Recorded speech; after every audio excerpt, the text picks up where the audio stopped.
Welcome to the channel. I'll crack it. Hope you all are doing well. So today is a day 8 video on MCQ series of chapter banking, commercial banks and central bank, which is part of macroeconomics. So this is a part 2 video on banking chapter. सो हम part 1 कल कर चुके हैं। Hope आपने video को देखा होगा और प्रीवियस मनी का चैप्टर भी हमने कर लिया हुआ है। अगर आपने नहीं देखा तो जरूर देखिए, मैं डिस्क्रिप्शन बॉक्स में उन सब वीडियोस की लिंक डाल रही हूँ, चेक जरूर कीजिएगा। तो अगर आप चैनल पर न्यू है तो चैनल को सब्सक्राइब और बेल आइकन का बटन भी दबा दीजिए कि आपको आने वाले टाइम में और भी जो हम वीडियोस डालेंगे ऑन द एमसीक्यूज उसकी नोटिफिकेशन मिलती रहे। तो स्टार्ट करते आज का लेसन। हम पांच एमसीक्यूज हर पर डे में कर रहे हैं। प्रीवियस लेसन में भी हमने 5 एमसीक्यूज ऑन दिस चैप्टर कर लिए हैं और आज हम 6 to 10 करेंगे।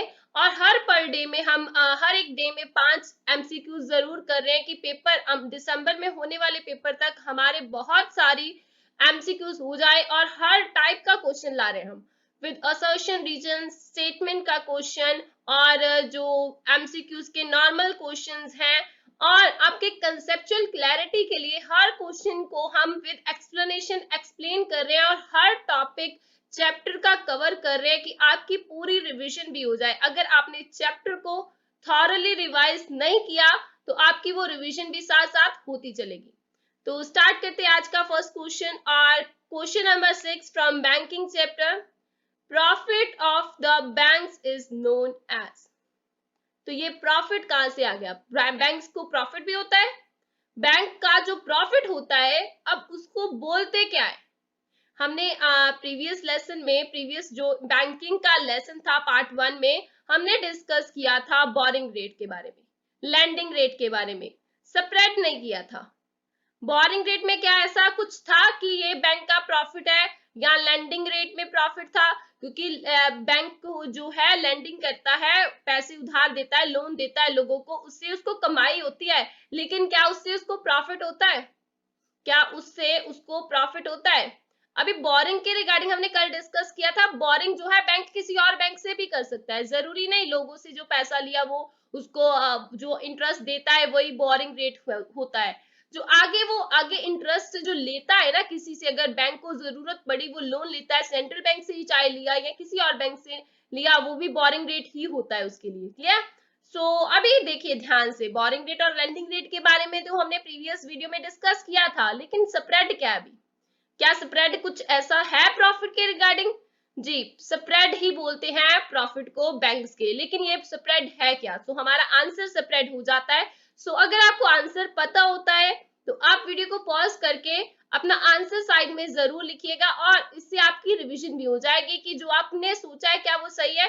अगर गलत है तो क्यों गलत है वो हम इस एक्सप्लेनेशन में डिस्कस कर लेंगे। क्लियर? नन ऑफ दीज तो गलत हो जाती है ऑप्शन। अभी आंसर पर चलते हैं। तो आंसर क्या है इसका? स्प्रेड ही है, ऑप्शन सी। अब इस क्यों है तो देखिए क्या होता है कि difference between boring rate and lending rate, जो डिफरेंस होता है बोरिंग रेट और लेंडिंग रेट के बीच में, वो क्या कहलाता है? स्प्रेड। हमेशा याद रखिएगा कि लेंडिंग रेट अगर ज्यादा होगा बैंक का तभी उसे प्रॉफिट होता है, क्योंकि लेंड करेगा, क्योंकि आगे उसने लोन देना है, प्रोवाइड करना, उस पर जो उसको इंटरेस्ट आएगा और बोरिंग रेट पर कम होगा तभी वो प्रॉफिट यानी कि स्प्रेड ले सकेगा, कमा सकेगा, अर्न कर सकेगा। इट मींस प्रॉफिट को ही क्या बोलते हैं? स्प्रेड। प्रॉफिट जो बैंक्स अर्न करते हैं, बैंक्स कौन सी अर्न करते हैं? अभी हमने दो टाइप्स के बैंक पढ़े थे, एक थे कमर्शियल, कल हमने देखा था ना कमर्शियल, एंड एक है सेंट्रल बैंक। क्या सेंट्रल बैंक का भी कोई प्रॉफिट होता है? सेंट्रल बैंक भी प्रॉफिट के लिए काम करता है। कमर्शियल बैंक के रिगार्डिंग तो हमने कल डिस्कस किया था, ये प्रॉफिट के लिए ही काम करता है, लाइक बाकी जो बिजनेसमैन करते हैं कि प्रॉफिट के लिए वो बिजनेस चलाते हैं, अर्न करते हैं, प्रॉफिट अर्न करने के लिए वो सर्वाइव करते हैं, बिजनेस एक सर्वाइव करता है। लेकिन क्या सेंट्रल बैंक भी एक बिजनेस कर रहा है? क्या वो भी प्रॉफिट के लिए? नहीं। लेकिन क्यों नहीं है अगले क्वेश्चन में हम पढ़ेंगे। अभी सेंट्रल बैंक के रिगार्डिंग भी अगला क्वेश्चन आएगा। अब याद रखिएगा कमर्शियल बैंक के रिगार्डिंग हमने प्रीवियस लेसन में डिस्कस किया था ये पॉइंट्स। अगर आपको याद है तो अगला क्वेश्चन आपके लिए बहुत इजी हो जाएगा।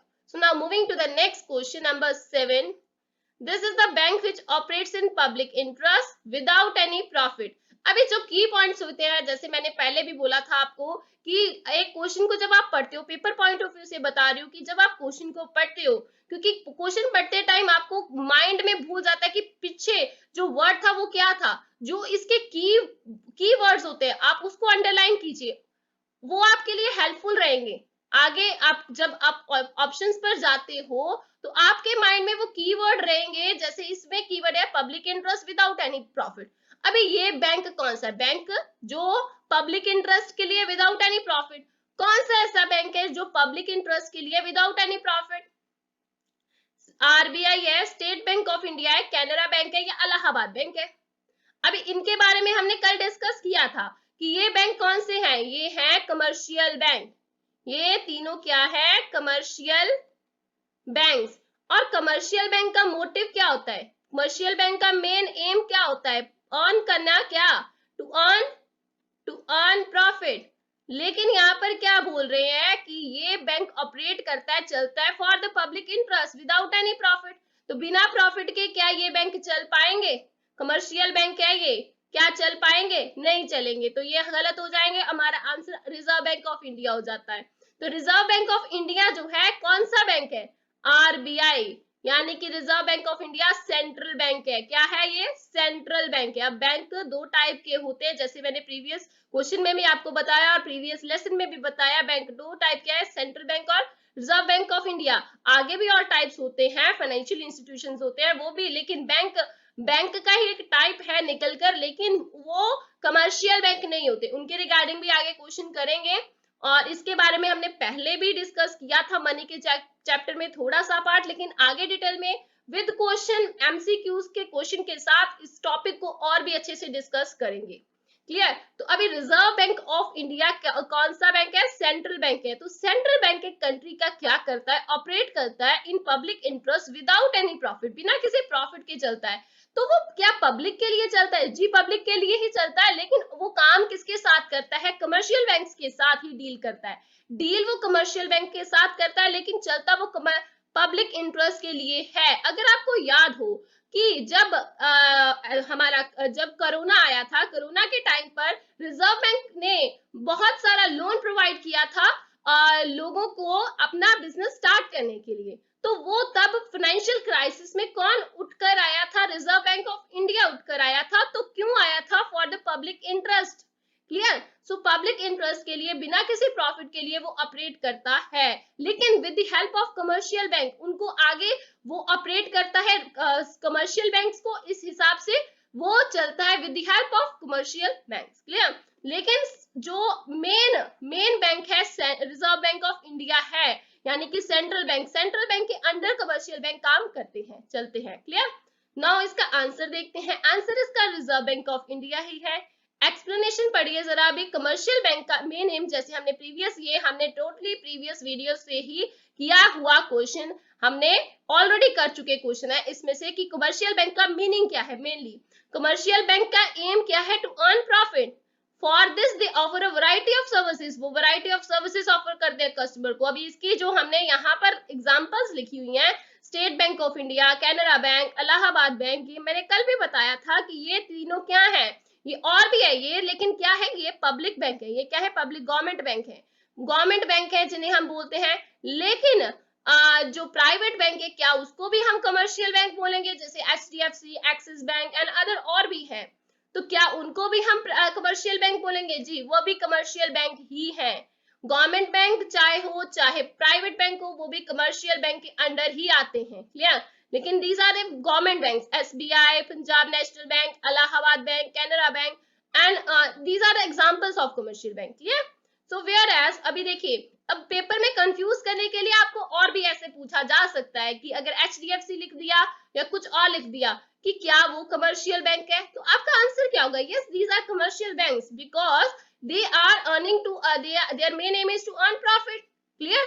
ये बैंक्स का मेन एम ही अर्न करना प्रॉफिट है, सो इसीलिए कमर्शियल बैंक कहलाते हैं। लेकिन अदरवाइज अगर सेंट्रल बैंक की बात करें, जैसे कि सेंट्रल बैंक जो कि हमारी कंट्री में रिजर्व बैंक ऑफ इंडिया है, जिसका नाम, हर कंट्री का रिजर्व बैंक होता है, हर कंट्री का सेंट्रल बैंक होता है। हमारी कंट्री में रिजर्व बैंक ऑफ इंडिया जो आरबीआई है, वो क्या है, एक सेंट्रल बैंक है विच operates in public interest without any profit, बिना किसी प्रॉफिट के जो चलता है। क्लियर?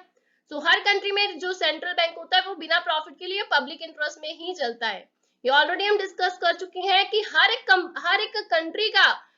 कंट्री में दो टाइप के बैंक होते हैं, सेंट्रल बैंक होते हैं और कमर्शियल बैंक होते हैं, और भी होते हैं लाइक फाइनेंशियल इंस्टीट्यूशंस, उनके बारे में हम पढ़ेंगे। लेकिन मेनली अगर कमर्शियल बैंक और reserve bank are the main, और जो फाइनेंशियल इंस्टीट्यूशंस हैं वो भी बैंक की टाइप है, लेकिन वो क्या करते हैं, सिर्फ उनका काम क्या होता है, boring and lending only. Clear? Boring and lending only. Clear?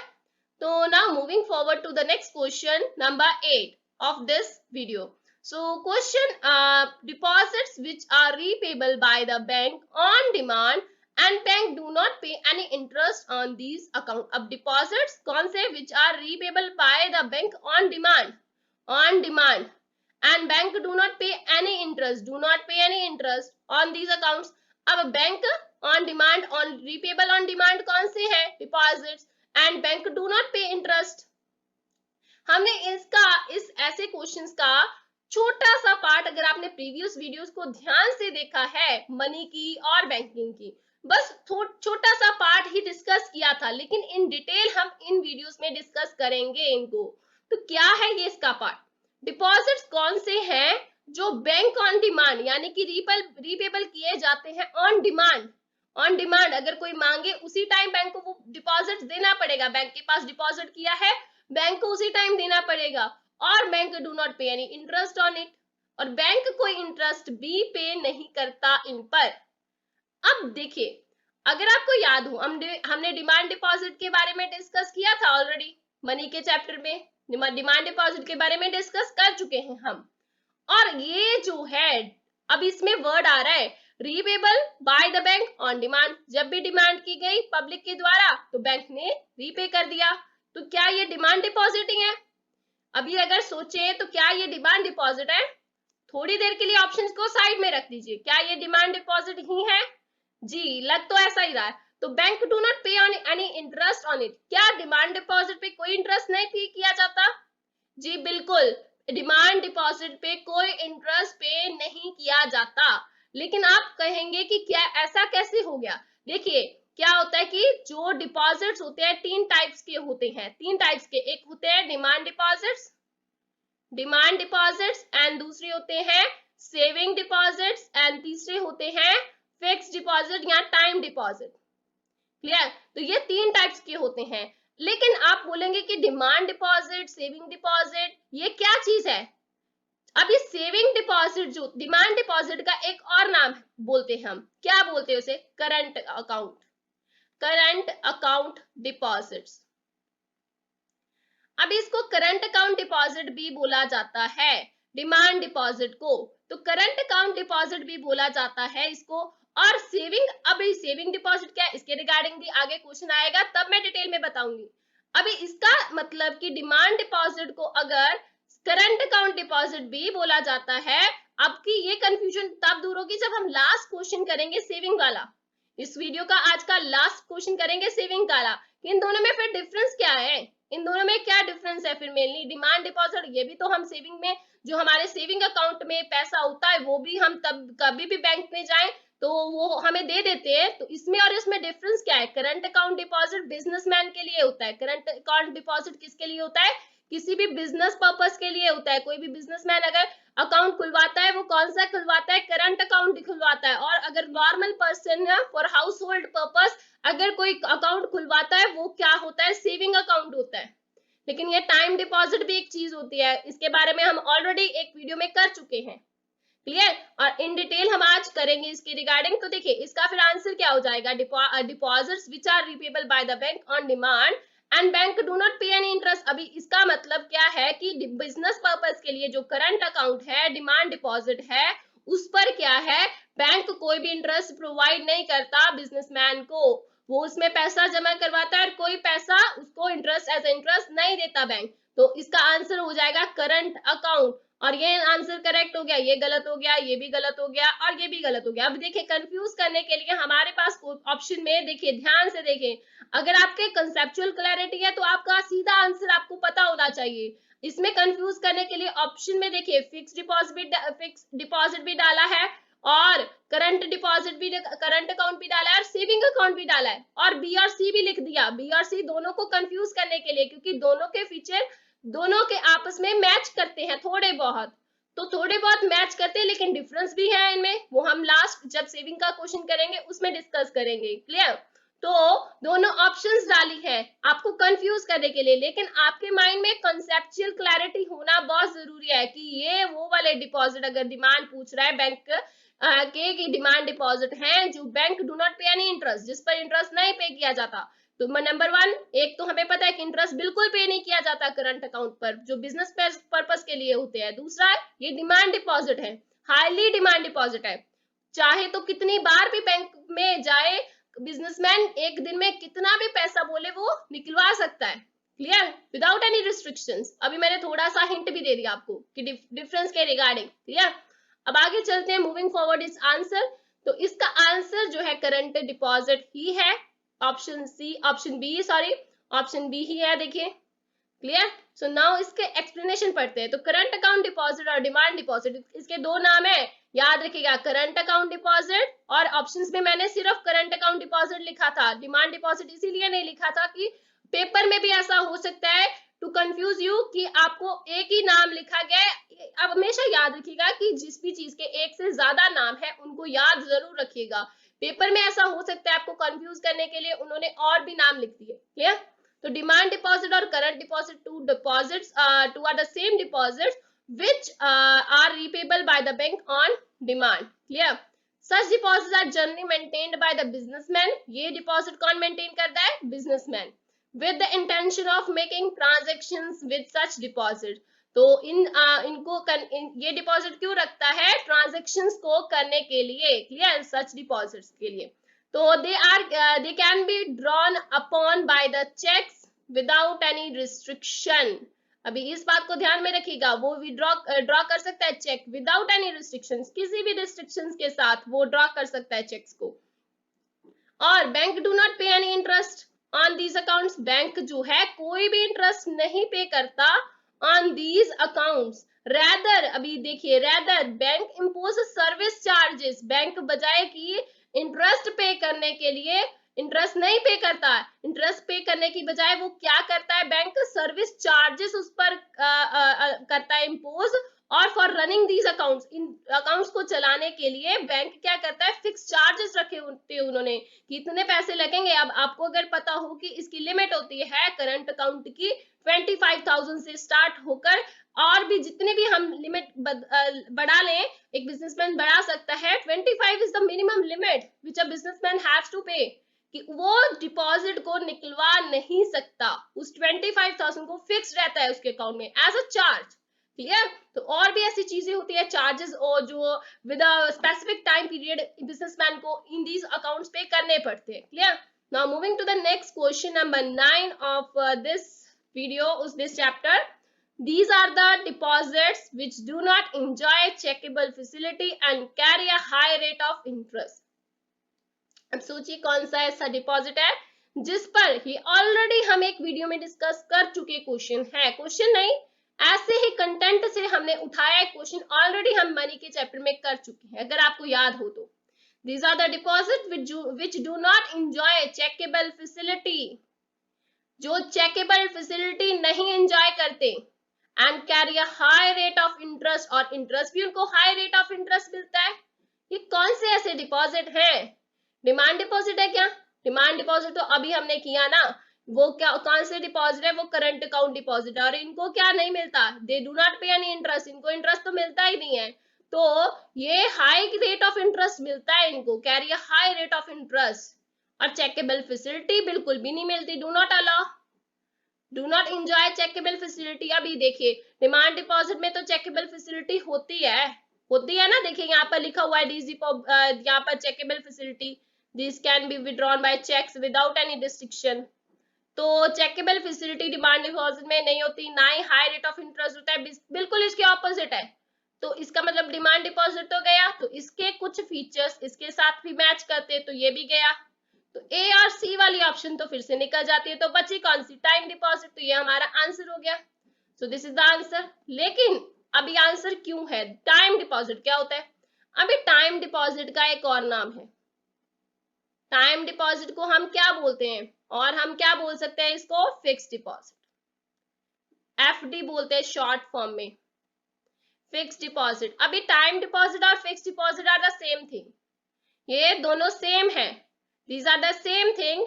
तो इसका मतलब हम ऑलरेडी मैं आपको बता चुकी इसके रिगार्डिंग कि टाइम डिपॉजिट क्या होते हैं, जो एक फिक्स टाइम पीरियड के लिए बैंक में हम एफडी जैसे करवाते हैं, फिक्स्ड करवा देते हैं पैसे, और उनको फिक्स टाइम पीरियड से पहले हम नहीं निकलवा सकते। अगर निकलवाते हैं तो हमारे पास जो हमने उनसे कॉन्ट्रैक्ट किए होते हैं विद रिगार्डिंग इंटरेस्ट, वो हमें नहीं मिलता। हम पॉलिसी को तोड़कर उसको पैसे को अपने पास रखते हैं, तो हमें वो इंटरेस्ट नहीं मिलेगा जो हमने कॉन्ट्रैक्ट्स किए होते हैं। Clear? So it means these are the deposits which cannot enjoy, which do not enjoy chequable facility. Cheque तो वही प्रोवाइड कर सकता है जो कभी भी किसी भी टाइम पैसा निकलवा सकता है, एंड इन पर क्या है, हमें इंटरेस्ट मिलेगा, क्योंकि बैंक ने फिक्स टाइम पीरियड के लिए पैसा अपने पास रखा है, तो इन पर हमें क्या मिलेगा, इंटरेस्ट मिलेगा। Clear? So now moving forward this answer. तो ये इसका आंसर क्या है, टाइम डिपॉजिट्स। अभी ध्यान से पढ़िएगा कि मेन फीचर्स, इसके मेन दो पॉइंट्स है, फिक्स डिपॉजिट के और टाइम डिपॉजिट के। these deposits in which those deposits in which amount is deposited with the bank for a fixed time period of time। Fix time period के लिए bank के पास पैसा जब डिपॉजिट किया जाता है, such deposit do not enjoy chequable facility. एक तो ये मेन फीचर है इसका, फिक्स डिपॉजिट का, टाइम डिपॉजिट का। और दूसरा क्या है, this deposit carry a high rate of interest, और ये डिपॉजिट क्या है, high rate of interest provide करते हैं, इन पर इंटरेस्ट ज्यादा मिलता है as comparison to other. Clear? As in comparison to saving. Clear? Now moving forward to the next question and last question of this video, not this chapter. Clear? आगे आने वाले lessons में और भी questions करेंगे इनके regarding. So this is the last 10th question of this chapter, but not the least question for this whole chapter, banking. So question number 10 is, in these deposits, depositors are given a check facility to withdraw money from their account and carry a rate of interest. अब इसमें ध्यान से पढ़िएगा, depositor are given a check facility to withdraw money from their account and carry a rate of interest. एक तो ये बोल रहे हैं कि are given a cheque facility, cheque facility भी दे दी, मेन चीज चेक फैसिलिटी दे दी, एक पॉइंट ये हो गया इसमें मेन, एक मेन पॉइंट इसमें ये हो गया। दूसरी चीज क्या है, एक तो चेक फैसिलिटी दे रहे हैं इस डिपॉजिट में, दूसरी क्या दे रहे हैं, to withdraw money from their account because of cheque facility and they carry a rate of interest, और रेट ऑफ इंटरेस्ट भी दे रहे हैं इनको, रेट ऑफ इंटरेस्ट भी मिल रहा है, ये दो चीजें मिल रही है। अगर आप ध्यान से सोचें, टाइम डिपॉजिट यानी कि फिक्स डिपॉजिट में क्या चीज मिलती है, ऑनली रेट ऑफ इंटरेस्ट मिलता है, चेक फैसिलिटी मिलती है, नहीं मिलती। तो इसमें तो चेक फैसिलिटी भी है, तो ये तो गलत हो गया फिर। अब चलते हैं करंट डिपॉजिट पे। करंट डिपॉजिट यानी कि डिमांड डिपॉजिट। डिमांड डिपॉजिट में चेक फैसिलिटी मिलती है, लेकिन रेट ऑफ इंटरेस्ट मिलता है, नहीं मिलता, तो ये भी गलत हो गया। तो ए और सी, अभी ऑप्शन तो गलत हो जाती है क्योंकि इसमें सी ऑप्शन तो गलत हो गई ना, तो बची बी ए ऑप्शन। तो हमारे पास आंसर क्या होगा इसका, सेविंग डिपॉजिट। अगर कभी भी आपको कंफ्यूजन हो पेपर में कि कौन सी ऑप्शन करेक्ट है, अगर आपको कंफ्यूजन हो तो मेनली आप सीधा ऑप्शन से भी जा सकते हो। आपको किसी भी ऑप्शन का मीनिंग अगर नहीं पता तो बाकी का अगर पता है तो लॉजिकली आप क्या करोगे, ऑप्शंस के थ्रू सिलेक्ट करोगे। इसमें ये चीज होती है, इसमें ये नहीं होती, जैसे मैंने अभी किया। अभी हमने एक्सप्लेनेशन इसकी पढ़नी है सेविंग डिपॉजिट की, मैंने अभी बताया ही नहीं है कि ये क्या है, इसके फीचर्स क्या है, इसका मीनिंग क्या है। लेकिन with the options we can eliminate other options, हम इजीली एलिमिनेट कर सकते हैं options. This is a best method we can use in options, कि हम एलिमिनेशन मेथड से बाकी ऑप्शंस जो गलत है उनको एलिमिनेट कर दिया, और जो सही होगी वो अपने आप हमारे सामने आ जाएगी। क्लियर? सो सेविंग डिपॉजिट, तो आपका कंसेप्ट कभी भी ऑप्शंस जब क्वेश्चंस आते हैं, these are the difficult actually, कि आपको ऑप्शंस बेस्ड क्वेश्चन है तो आपको कंसेप्चुअल क्लैरिटी होना बहुत जरूरी है, अदरवाइज बहुत चांसेस होते हैं आपके गलत होने के क्वेश्चंस। तो तभी हम एक्सप्लेनेशन साथ में कर रहे हैं कि आपको कंफ्यूजन ना हो कि इसका आंसर क्या है, क्यों है, विद एक्सप्लेनेशन हमने टॉपिक उठाकर फिर इनको कर रहे हैं। Clear? Now moving forward, it's answer saving deposit ही है आंसर, और एक्सप्लेनेशन क्या है देखते हैं अभी सेविंग डिपॉजिट क्या होते हैं, कंबाइंड फीचर आ गए इसमें, कंबाइंड फीचर आ गए ना। अभी हमने जब एलिमिनेट किया, देखिए एक में एक फीचर था करंट अकाउंट में, ये चेकेबल फैसिलिटी थी लेकिन ये नहीं थी। अब टाइम डिपॉजिट में ये फैसिलिटी थी लेकिन वो वाली नहीं थी। तो इसका मतलब इनमें एक एक फैसिलिटी दोनों में थी ना, इसमें हमारे पास चेकेबल फैसिलिटी थी, इसमें रेट ऑफ इंटरेस्ट था, तो दूसरी ऑप्शन नहीं थी। तो इनमें दोनों में कंबाइंड फीचर्स हैं, बोथ करंट अकाउंट और डिपॉजिट के और फिक्स्ड डिपॉजिट के। तो सेविंग डिपॉजिट में दोनों के कंबाइंड फीचर्स आ जाते हैं। अब इसमें चेकेबल फैसिलिटी, चेक फैसिलिटी तो है विड्रॉ कराने की मनी की, लेकिन in comparison to the demand deposit some restrictions are imposed. Some restrictions are imposed on number and amount of withdrawals in order to discourage frequent use of saving account. अगर इसमें हमें restriction ना मिली होती तो एक businessman भी इसको use कर सकता, तो बैंक के लिए क्या हो जाता, ये बेनिफिशियल नहीं होता, ये चीज बेनिफिशियल नहीं होती, क्योंकि एक बिजनेसमैन को नंबर ऑफ रिस्ट्रिक्शन से नहीं होती उसमें, जो इसमें होती है। उसमें क्या होता है, उसको बहुत नंबर ऑफ टाइम्स बार बार पैसा उसको विड्रॉ कराना पड़ता है, जमा करवाना पड़ता है एक अपने अकाउंट में। तो इसीलिए इन दो अकाउंट्स, दो टाइप्स के अकाउंट्स बने, कि एक बिजनेस पर्पस के लिए, एक नॉर्मल सेविंग पर्पस के लिए। क्लियर? तो सेविंग डिपॉजिट्स में क्या होता है, रिस्ट्रिक्शंस इंपोज की जाती है कि कोई भी पर्सन इतने नंबर ऑफ टाइम्स के ज्यादा एक मंथ में, एक दिन में इतना अमाउंट विड्रॉ नहीं करवा सकता एक टाइम पे। क्लियर? तो नंबर ऑफ रिस्ट्रिक्शंस होती है विड्रॉन पर। क्लियर? तो इसी वजह से इसका जो है, मैंने आपको बोला था कि डिफरेंस हम लास्ट में सेविंग अकाउंट वाले डिपॉजिट में डिस्कस करेंगे, यही मेन डिफरेंस है डिमांड डिपॉजिट में और जो हमारा सेविंग डिपॉजिट है। और दूसरा मेन जो डिफरेंस है वो है रेट ऑफ इंटरेस्ट का। मतलब कि डिमांड डिपॉजिट में रेट ऑफ इंटरेस्ट तो बिल्कुल भी नहीं मिलता, बिल्कुल भी नहीं मिलता रेट ऑफ इंटरेस्ट, लेकिन इसमें क्या है, रेट ऑफ इंटरेस्ट मिलता है। लेकिन फिक्स डिपॉजिट में क्या होता है, डिपॉजिट जो रेट ऑफ इंटरेस्ट है वो ज्यादा मिलता है, बहुत ज्यादा मिलता है as comparison to the saving account. As comparison to the saving account इसमें क्या है, रेट ऑफ इंटरेस्ट मिलता है which is less than the interest rate on fixed deposits. Clear? So this is the all about today's video. Hope आपको अच्छी लगी होगी, और अगर अच्छी लगती है तो वीडियो को लाइक, शेयर और कमेंट करके जरूर बताइए कैसी लगी। और आने वाले लेसन्स के साथ जुड़े रहने के लिए चैनल को सब्सक्राइब करना और वीडियोस को लाइक शेयर करना मत भूलिए, because sharing is caring, and with this और भी लोगों का बहुत ज्यादा ये यूजफुल रहेगी उनके लिए पेपर पॉइंट ऑफ व्यू से। तो मिलते हैं नेक्स्ट कल के लेसन में। Thank you.